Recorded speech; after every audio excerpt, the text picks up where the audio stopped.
Hello there everybody, it's Sally here, and I've decided to call this Tuesday Teaching Tips with Sally or with Sharon, but today it's with me, so welcome. And thank you for the few questions that we've had coming in, because if you remember, I'm going to do this every Tuesday at about this time between 11 and 12 Greenwich Mean Time. And if you've got any teaching queries or questions, then you can either drop them into our Facebook page here, or alternatively you can email it to us, and that would be info@curiouspiano.org. So today's question came from somebody who wanted to have a different starter activity that isn't scales. You know how easy it is, students come through the door and you start with scales. So they wanted something a bit different. And I think I've got just the thing. And I was doing this with my students last night and they were just loving it. And you can call this what you like, really, but I've called it stars in your eyes. And that's where the idea started. And to help me in this, I bought a pair of superstar specs.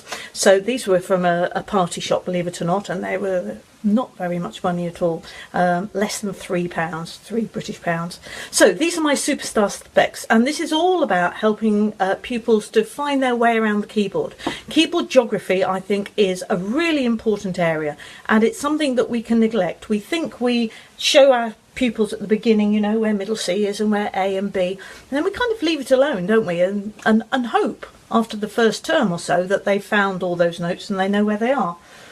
And I think we need to return to it very, very, very frequently, even with more advanced students. Anyhow, so these are the superstar specs, and the idea is that they wear the specs, and what I've done on the other side, if you can see, I've just put some post-it notes, and all that means is that they can't see through particularly clearly. They can see a little bit, so you could use a blindfold, you could use a scarf, you could use, you know, a night sleeping thing. Any of those would do, but this my students saw them yesterday and they're like, what's that about?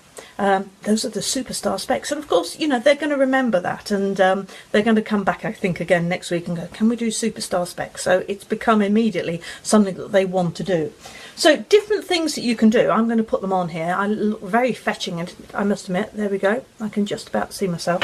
And so on the piano, you can just ask them. It's very strange.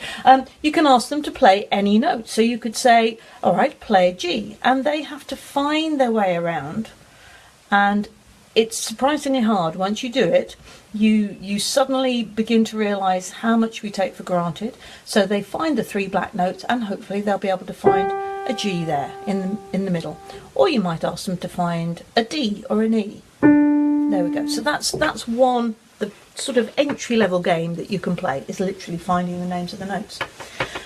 Or you might want them to find specific notes. So with my students, I give them all landmark notes. So the G I just played a moment ago was treble G. I don't know whether you can see. Let me just move the camera down a little bit so you can see the keyboard as well.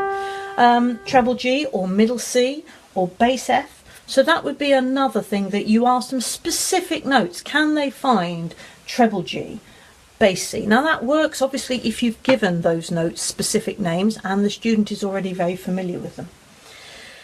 You could also take that a step further. So let's put my glasses back on again, and this time I'm going to ask myself to find treble G, and I'm going to ask myself to play it with finger number 1. It's interesting, as soon as I put the glasses on, I close my eyes as well, but there we go. So treble G, here it is, and I'm going to put finger number 1. There we go. Now keep that there, and then ask them to play different notes within that hand position. A D, for example, a B, an A, a C. Yeah, or of course you could do it with finger numbers. You could also do it so that you're back on this G again. Go up a step, down a skip, up a skip, up a skip, and then what note have you landed on? And they've got to then work out what the name of the note is that they've landed on at that moment in time.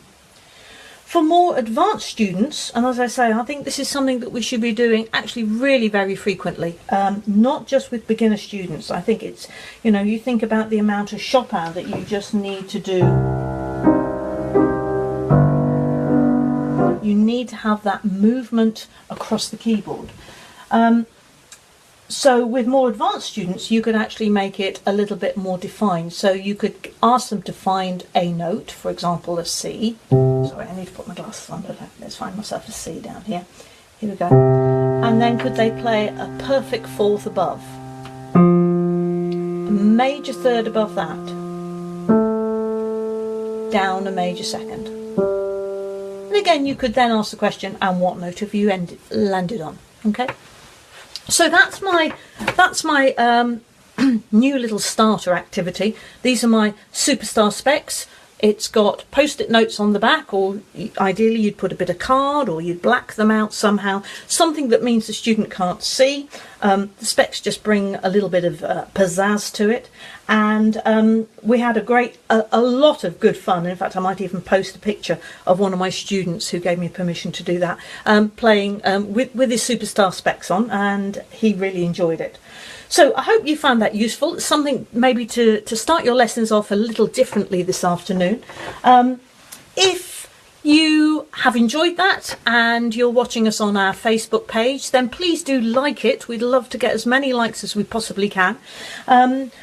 If you have been over to our website and you'd like to hear more, make sure you've signed up to our mailing list, because we send out a nice few things quite often to people on our mailing list. And finally, you can also follow us on Twitter. So 3 things for you to do. Like us on Facebook, please. That would be lovely. And go over to our website and sign up for the mailing list if you're not already registered. And then lastly, go and follow us on Twitter. I hope that's been useful, folks. I shall be back next Tuesday. Do send in any little questions or queries that you've got that you'd like me to see if I can find some solutions for. Okay, bye for now.